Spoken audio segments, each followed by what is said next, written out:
Good morning students, welcome back to Simply Tutor classes. जैसा कि हम ये टॉपिक तो कवर कर चुके थे बैंकिंग सेक्टर रिफॉर्म्स, लेकिन कुछ लेटेस्ट जो एडिशन हुए हैं रिसेंट में, लगभग 8-10 सालों से, उसके बारे में हम आज बात करेंगे। हमने इससे पहले जो बैंकिंग सेक्टर रिफॉर्म्स किए उसके अंदर हमने बात की थी नरसिम्हम कमेटी ने जो रिकमेंडेशन दी थी 1991 में, और जो नरसिम्हम कमेटी ने रिकमेंडेशंस दी थी 1998 में। फिफ्थ जनरेशन रिफॉर्म्स के बारे में हमने उसमें बात नहीं की थी।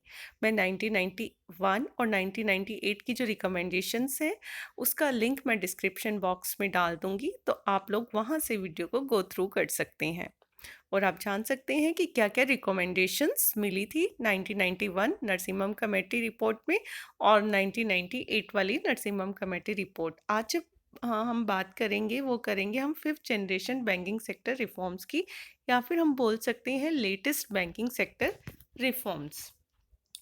देखिए, लेटेस्ट रिफॉर्म की बात करें तो 2014 की बात करें तो 2014 में कमेटी बिठाई गई थी। जैसे 1991 और 1998 में जो कमेटी बिठाई गई थी वो किसकी अध्यक्षता में बिठाई गई थी? वो बिठाई गई थी नरसिम्हम कमेटी का नाम दिया गया क्योंकि उसमें जो लीड रोल प्ले किया that is played by the Narasimham, right. तो यहाँ पर जो कमेटी बिठाई गई 2014 में आरबीआई और सेंट्रल गवर्नमेंट ने मिलकर, that is the Nachiket more committee. मतलब उसकी अध्यक्षता किसने की? नचिकेत मोर ने। तो इसके अंदर क्या हुआ, 2014 में बैंकिंग सेक्टर ने विटनेस किया क्या चीज? जाम से आप याद रखेंगे, जाम से आपने देखा होगा जनधन खाते खोले गए थे। तो जनधन आधार से बैंक अकाउंट को लिंक किया गया, और एम फॉर मोबाइल। तो 2014 में जो बैंकिंग सेक्टर में जो मेजर रिफॉर्म आया वो ट्रिनिटी थी, तीन चीज़ों से मिलकर बना। JAM, जैम, जो लोग आप लोग खाते हैं। J for Jandhan, A for Aadhaar. Jandhan खाते खुले। जनधन खाते में क्या था? जिसके पास ज़ीरो, मतलब बिल्कुल भी पैसा नहीं था, वो बंदा भी अपना अकाउंट खुलवा सकता था। मतलब 0 रुपए से आप अकाउंट खुलवा सकते हैं जनधन खाते के अंदर। तो वही हुआ था कि ज़ीरो बैलेंस के साथ आप अपना अकाउंट खुलवा सकते थे। उसके बाद आधार के साथ जोड़ा गया बैंकिंग सेक्टर को आपके अकाउंट को। लेकिन एक वर्डिक्ट आई थी सुप्रीम कोर्ट की, तो जिसमें ये कंक्लूजन निकला कि it is not safe to share Aadhaar with everything. ठीक है। तो फिर उसके बाद क्या हुआ, गवर्नमेंट ने अपना ये चीज़ तो वापस ले ली कि ठीक है हम नहीं छोड़ते, लेकिन जितनी भी सब्सिडी गवर्नमेंट से जनता को मिलती है, जैसे कि पहले मिलती थी, जैसे एलपीजी सिलेंडर्स के ऊपर, और भी कोई भी जो भी सब्सिडी मिल रही है किसानों को, जो उनके लैंड के बदले आजकल पैसा आता है, आपको पता होगा 2000 आफ्टर 3 मंथ उनके अकाउंट में आ जाता है अपना, पर उनका जितनी ज़मीन होती है उसके अकॉर्डिंग। तो वो कब होगा? जब आपका जो बैंक अकाउंट है वो किससे लिंक होगा? आधार से। मतलब गवर्नमेंट जो भी स्कीम दे रही है और जो भी स्कीम के तहत गवर्नमेंट तक पैसा पहुंचा रही है वो तभी आएगा अगर आपका अकाउंट आधार के साथ लिंक होगा। नेक्स्ट है मोबाइल बैंकिंग। मोबाइल बैंकिंग के बारे में तो सब जानते होंगे। मोबाइल बैंकिंग क्या है कि आप बैंकिंग सर्विसेज का यूज़ कर रहे हो। कैसे यूज़ कर रहे हो? अपने मोबाइल के थ्रू।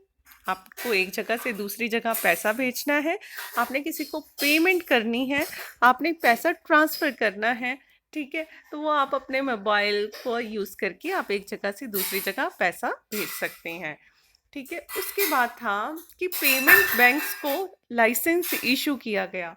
पेमेंट बैंक्स को लाइसेंस इशू किया गया ताकि क्या था कि उन्हें भी फाइनेंशियल इंक्लूजन ड्राइव में डाला जाए। पेमेंट बैंक्स क्या होते थे? पेमेंट बैंक्स मतलब ये भी 2014 की रिकमेंडेशंस पर आए थे, जिसके अंदर आपने नाम सुना होगा भारती एयरटेल का। तो यहाँ पर क्या था कि इनके पास ये कुछ कुछ बैंक्स की तरह ही काम कर सकते थे, लेकिन ये लोन प्रोवाइड करने का काम नहीं कर सकते थे। इनकी कुछ लिमिट होती थी जिसके अंडर रहकर ये बैंकिंग सर्विसेज़ लोगों तक पहुँचा सकते थे। तो कुछ एक ट्रायल किया गया कि कुछ जितनी भी हमारी ये जैसे आप बोल सकते हो ई-वॉलेट सर्विसेज़ हो गया, इन्हें क्या दिया गया, एक चांस दिया गया कि आप अपना काम करके दिखाओ, मतलब कि आप किस तरीके से इस मॉडल पर काम करोगे। तो 2017 में देखा गया कि number of such companies are becoming insolvent, कि वो सरवाइव नहीं कर पाई, पर आज तक जो सरवाइव कर पा रहे हैं that is Bharti Airtel. Then हम बात करते हैं जो सबसे बड़ा बैंक है इंडिया का, that is state bank of India. And उसके बाद हम बात करेंगे पेटीएम की। उसके बाद अगर हम डायरेक्ट आएँ अपने 5th जनरेशन बैंकिंग रिफॉर्म्स पर, तो जैसा कि मैंने आपको बताया, नरसिम्हम कमेटी रिपोर्ट जो कि 1991 में आई थी, उन्होंने एक डिस्कशन पेपर लिखा था। डिस्कशन पेपर किस चीज़ के ऊपर? Banking structure in India, the way forward reserve bank of India 2013। इस पेपर के अंदर क्या एम्फेसाइज किया गया? that India should have 3 or more large commercial bank with international presence along with foreign banks। कि जैसे हमारे पास तो बहुत सारे बैंक्स थे, जैसे बात करें 2019 हमारे नेशनलाइज्ड बैंक, बाकी हमारे प्राइवेट सेक्टर बैंक्स, उसके अलावा फॉरेन बैंक्स है ना। तो यहाँ पर रिकमेंडेशन रखा गया कि इतने सारे बैंक्स को होने की बजाय 3 या 4 बड़े बैंक्स हों और जिनका इंटरनेशनल कनेक्टिविटी हो, इंटरनेशनल प्रेजेंस हो, मतलब वो compete कर सकें फॉरेन बैंक्स के साथ। तो ये जो हमारे इन रिफॉर्म्स को हम एक सेकंड टायर रिफॉर्म भी बोल सकते हैं। इन रिफॉर्म के अंदर क्या किया गया, जो मिड साइज लेंडर्स थे, मिड साइज लेंडर इंक्लूड निश बैंकिंग मतलब हमारी छोटी छोटी सर्विसेज ना हमारी कंट्री के हर कोने तक पहुँचे। कि ऐसा नहीं था कि जो हमारा बैंकिंग सेक्टर है वो सिर्फ लिमिटेड रह जाए कुछ साहूकारों के अधीन होकर, नहीं, वो हमारे हर छोटे से छोटे बंदे, हर गांव, हर कोने, हर नुक्कड़ तक पहुँचे बैंकिंग सर्विसेज। ठीक है। तो यहाँ पर गवर्नमेंट ने रिकमेंडेशन किया कि जो हमारे पब्लिक सेक्टर्स हैं उनको मर्ज किया जाए। जो आजकल आप देख भी रहे हैं कितने सारे बैंक्स मर्ज हो गए हैं, ठीक है। जो हमारी एसबीआई की 7 सब्सिडरीज थी वो आपस में मर्ज हो गई हैं।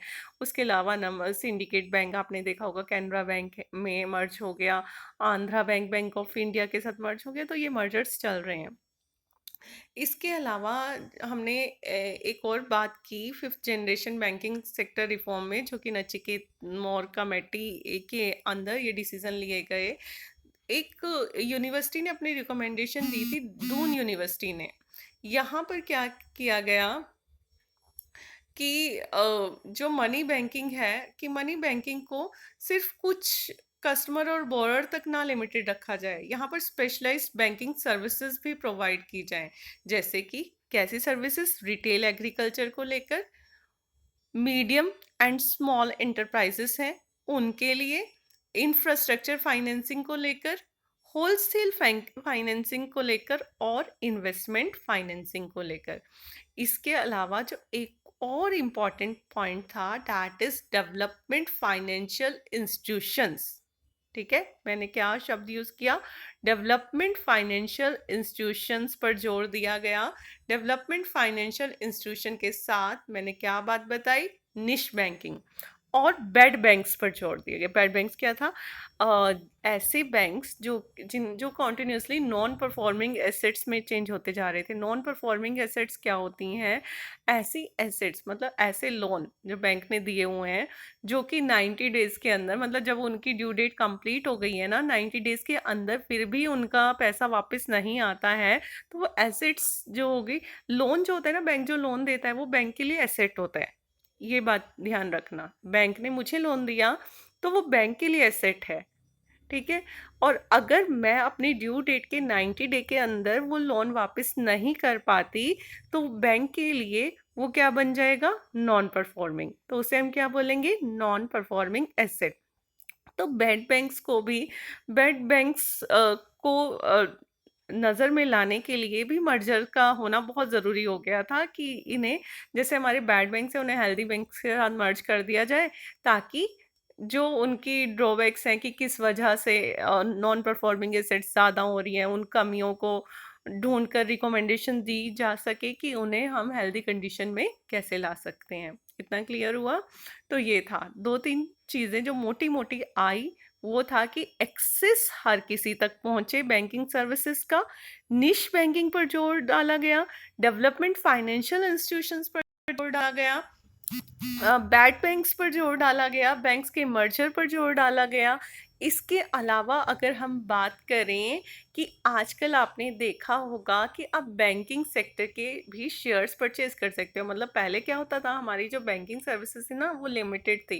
लिमिटेड कहाँ तक थी कि बैंक डिपॉजिट एक्सेप्ट करता था, लोन देता था, जो बीच का इंटरेस्ट उसको बचता था उसके थ्रू प्रॉफिट कमाता था। अब बैंक को पूरी छूट दी गई कि आप बाकी लाइंस के अंदर भी काम कर सकते हैं। बाकी लाइंस बोलें तो बैंक अपने शेयर्स भी इशू कर सकते हैं। मतलब अगर हम बात करें कैपिटल मार्केट को एक्सेस कर सकते हैं, स्टॉक एक्सचेंज में अपने शेयर्स रजिस्टर करवा सकते हैं, अपने बैंक को रजिस्टर करा सकते हैं। तो number of opportunities are open for the public sector bank as well as private sector banks. Clear? आज के लिए हम इतना ही करेंगे। जो पहले मेरी बैंकिंग सेक्टर रिफॉर्म पर वीडियो बनी हुई है उसका लिंक मैं डिस्क्रिप्शन बॉक्स में डाल दूंगी। आपको फिर भी कहीं भी किसी भी पॉइंट में डाउट हो तो you can reach to me any time. Thank you so much.